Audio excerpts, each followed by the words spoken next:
O novo discurso do presidente Luiz Ignacio Lula da Silva sobre a mega operação no Rio foi tão surpreendente que nem os assessores dele sabiam se a fala era sobre segurança pública ou sobre um filme de ficção científica chamado Os Policiais do Mal contra os Bandidos Incompreendidos. Lula apareceu em Belém diante de jornalistas estrangeiros, sempre os estrangeiros, claro, porque é mais fácil vender fantasia para quem não mora aqui, e decidiu decretar que o que aconteceu no Rio não foi uma operação policial, foi uma matança. Que a decisão do juiz era uma ordem de prisão, não tinha uma ordem de matança, e houve a matança. Pronto, o presidente do Brasil chamou de matança a operação que destruiu o maior reduto do Comando Vermelho no país. E não é só isso, ainda anunciou que quer a Polícia Federal investigando as mortes. Ou seja, a PF agora não serve para combater o crime, mas para investigar quem combate o crime. E eu quero garantir ao senhor, presidente Lula, que essa Polícia Federal, hoje, toda ela, está a serviço de uma única causa, que é a sua causa. É como se o Batman decidisse investigar o comissário Gordon porque ele atrapalhou o Coringa. Lula ainda completou dizendo que está tentando ver se os legistas da PF podem participar da investigação das mortes. Ver se é possível os legistas da Polícia Federal participarem do processo, sabe, de investigação da morte, como é que foi feito. Só um detalhe, não tem legistas na Polícia Federal. Como que permitem que um presidente fale uma asneira dessa? Que ele é uma besta quadrada, todo mundo já sabe. Mas cadê a assessoria da presidência? O que ela faz? Meu Deus, que vergonha. Sidônio deve estar no Lexotan. Porque tem muito discurso, tem muita coisa. Ah, tem mesmo, presidente. O senhor é o primeiro da fila. As pessoas foram enterradas sem perícia de outro órgão, disse o Lula. E agora quer saber como foi feito. Presidente, a gente pode te mandar o DVD da operação. Ou melhor, o box completo, com drone, fuzil, BOP e helicóptero. Porque o senhor parece que vive numa realidade paralela em que bandido é vítima e policial é vilão. A fala foi tão fora da curva que deixou os aliados de cabelo em pé. Os deputados, senadores, assessores, até o papagaio do PT ficou confuso. Eles tinham combinado entre si.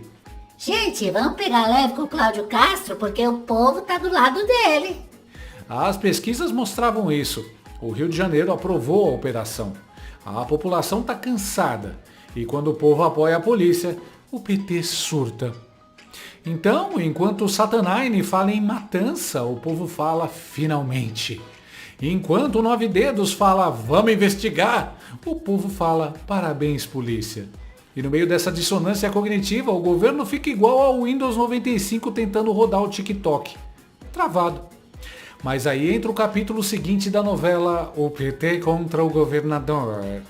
Enquanto o CV perde território, o PT se mobiliza para combater Cláudio Castro. Sim, o inimigo número 1 não é o crime organizado, é o governador do Rio. O partido que vive dizendo que quer defender a democracia está querendo tirar o governador eleito do cargo porque ele fez o que o Estado devia fazer desde sempre, prender bandido. E quem lidera a cruzada?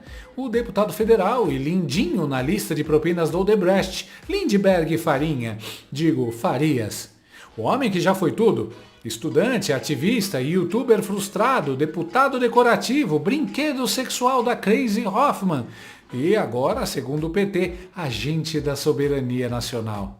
Olha, estamos entrando hoje com a representação no Supremo Tribunal Federal contra o governador do Rio de Janeiro, Cláudio Castro, por atentado contra a soberania nacional, por crime de traição nacional. São dois os fatos. Primeiro, a jornalista Malu Gaspar revela que desde o início do ano ele mandou informações para a embaixada norte-americana de que as organizações criminosas, Comando Vermelho, seriam organizações terroristas, pedindo que assim fosse classificada pelo governo norte-americano. Tem mais, no mês de maio, ele esteve na agência antidrogas, no DEA norte-americano, onde levou esses documentos também. O que é grave é que isso foi feito à revelia do governo brasileiro. Sim, você ouviu certo. No mundo do PT, o crime não é traficar cocaína, metralhar helicóptero ou dominar comunidades inteiras. O crime é pedir ajuda para combater isso. É tipo proibir bombeiro de apagar incêndio porque a água é importada. O Supremo Tribunal Federal. No Brasil, você pode se reunir com traficante para negociar voto, mas não pode se reunir com um americano para combater o tráfico. O documento diz ainda que Cláudio Castro violou a soberania brasileira. Amigo, soberania de quem? Do Comando Vermelho? Porque a soberania do povo fluminense já foi sequestrada há anos por essa facção. E o PT agora quer abrir CPI para proteger quem? Os bandidos. E sabe o que é mais engraçado? Lindbergh não tem inteligência nem para pedir meio quilo de tomate na quitanda, mas virou o porta-voz oficial das vontades do Alexandre de Moraes. É o boneco ventríloco do Xandão. Xander Clayson não pode agir sozinho, então usa parlamentares descartáveis para fingir que foi provocado. Antes era o Randolph, agora é o Lindbergh. O STF virou um show de marionetes de quinta categoria. É tipo Muppets, só que sem graça e com cara de tiozão cansado. Enquanto isso, o diretório do PT segue tentando assassinar a reputação de Cláudio Castro.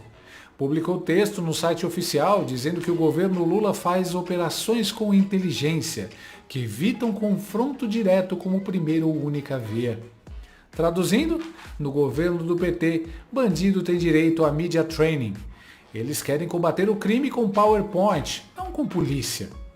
Citam como exemplo a Operação Freedom da Bahia. Olha o nome, Freedom! Quando o PT governa, até a operação policial vira peça publicitária. O secretário da Bahia disse: "Este é um exemplo de segurança pública que preserva a vida." A vida de quem exatamente? Porque na Bahia o número de mortes violentas é maior que o da Ucrânia. Mas o importante é que a retórica está viva, né? O cara ainda completou: "Bloquear contas financeiras enfraquece o crime de forma duradoura." Sim, porque traficante realmente se preocupa com o Serasa. O CV vai dizer: Poxa, gente, a gente não pode mais fazer Pix. Acabou o crime. a estratégia é óbvia. Lula quer defender os traficantes, destruir Cláudio Castro e deslegitimizar a operação. Ele disse que não foi feita com inteligência. Mas, presidente, o senhor é a última pessoa no planeta autorizada a falar em inteligência. O senhor não sabe nem assinar o próprio nome. O senhor deixa a Janja mandar na sua vida. A Janja! Operação policial não é TED Talk, é ação de contenção. Não é para resolver o problema do tráfico, é para manter a civilização de pé.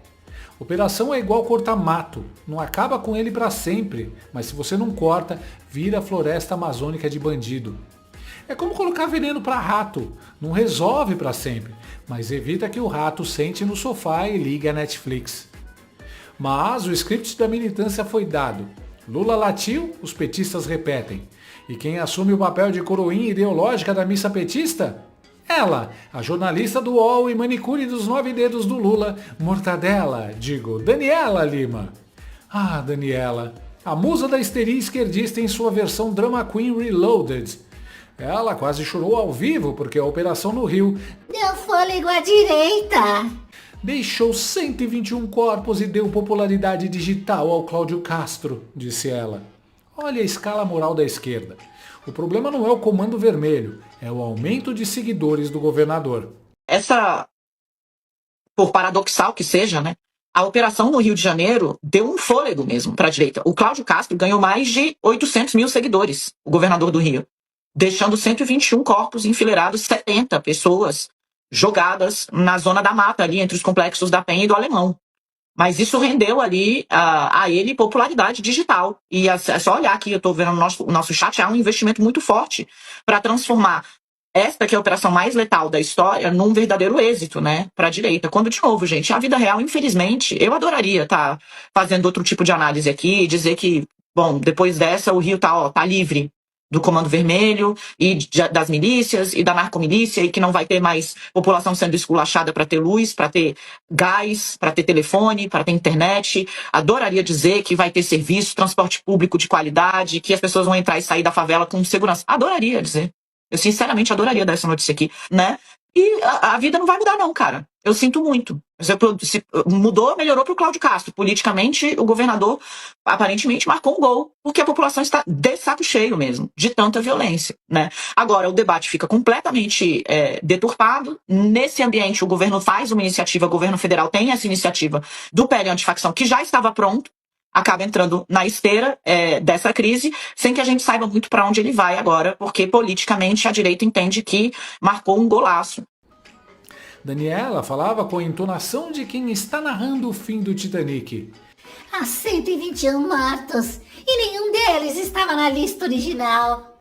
Meu Deus, o plot twist! Ela esperava que os bandidos preenchessem um cadastro prévio.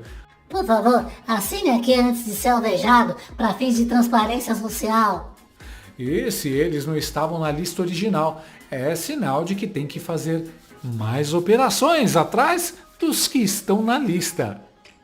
Depois ela suspira e diz: A vida não vai mudar não, cara. Eu sinto muito. Daniela, o que mudou foi o mapa do tráfico, querida. Mas tudo bem, a Mortadela nunca foi boa de geografia.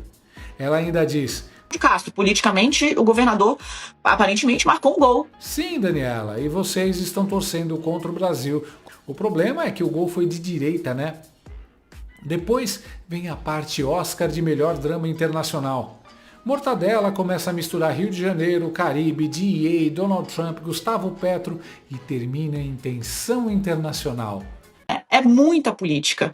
É muita política com um assunto muito sério e, como você bem lembrou, num momento em que os Estados Unidos estão ocupando águas internacionais no Caribe, né, e bombardeando barcos que eles dizem ser de traficantes, sancionando autoridades como o presidente da Colômbia, Gustavo Petro, acusando de colaboração com o narcotráfico Sarza, no momento em que há tensão aí entre Brasil e Estados Unidos ainda, né?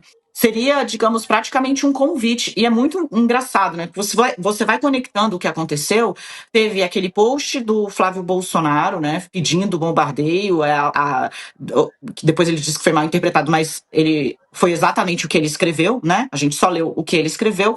Vem essa mega operação e aí vem um documento enviado para os Estados Unidos pedindo para isso, para aquilo, para sancionar e tal. É quando aqui dentro já se discute enquadrar facções criminosas como grupos terroristas, né? Dialeticamente ou politicamente, para fazer publicidade, pode até ser muito bom. Agora, as consequências disso são, até o momento, eu diria, imponderáveis. Porque a gente está lidando com um presidente dos Estados Unidos que simplesmente dá amostras cotidianamente de ser uma pessoa imprevisível. Então, quais são as consequências de um pedido como esse? Práticas. Hoje, sinceramente, eu não sei dizer. Os ministros do governo Lula, como Guilherme Boulos, reagiram dizendo que Cláudio Castro está abrindo as portas para uma intromissão, inclusive armada, de novo, né, dos Estados Unidos no Brasil. Veja só, gente.